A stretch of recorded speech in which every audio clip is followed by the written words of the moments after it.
got a starting lineup change from the last game. Yeah, we're going to start the lineup that we started before the other game.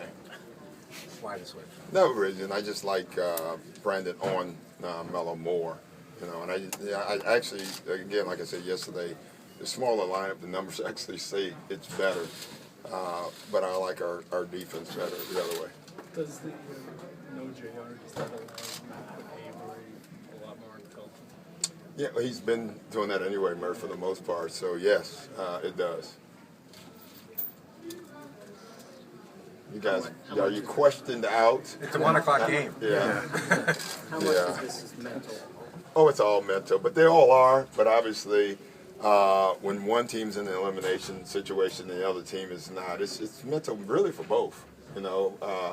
I'm not going to concern myself with their mental, but with ours, it's all mental. Always is.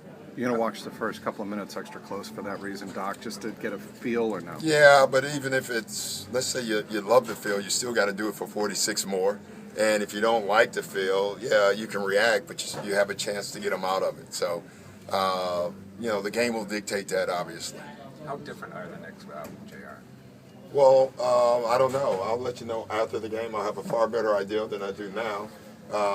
Listen, he's one of their other guys that can create shots, especially in the playoffs. You need a guy, you think about what we've done good in this series is the Knicks are being held 13 points under their normal average. So, and J.R. Smith has played well, because in the playoffs you take teams out of their stuff, and then it comes down to guys creating shots for themselves and others. Well, Melo does that, Felton has done that, and J.R. Smith does that now.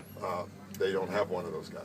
Hey, Doc, do you warn these guys again about let's make the extra pass instead of you trying to win it by yourself? Yeah, Jackie, that's always the key in games like this. It's the same thing in a Game 7. There's no difference in a lot of ways, is that the team that trusts and stays within themselves, the lines stay in your own lane, each individual player, those are the teams that win.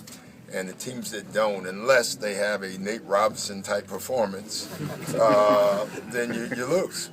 What's your take on Nate? That was great. It was fun. I mean, I was more happy for Tibbs, quite honestly, but I was happy for Nate too. I mean, Nate can do that, and he did it.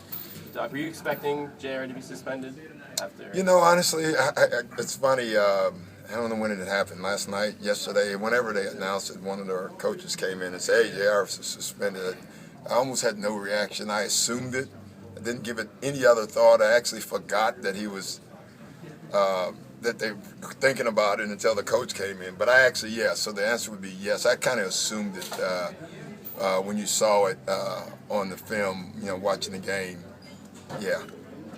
Doc, are elimination games when your team is on the verge tough as the coach because some of the players might think about the repercussions of the loss or what will happen or whether I don't think players think that way. I really don't. I can tell you, and I was good, I wasn't great, but I never thought in those terms. I really never thought of later. I don't do it as a coach either. I never ever do that. I think I don't know how people function that way. You're doing something and thinking about something else later. I just don't know how to function that way. And you maybe one or two are, and that they're not going to play well. I can tell you that in advance. But I'm hoping that. All right, I'm done with you.